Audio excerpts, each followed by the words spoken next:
测试用电报 API 实时监听群组抓取信息的小程序。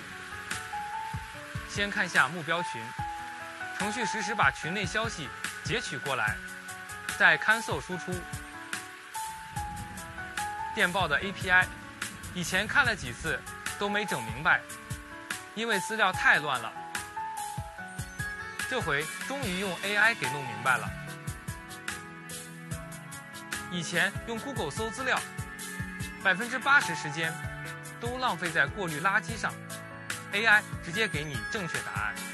这是 AI 的一大优点，速度和效率提高10倍。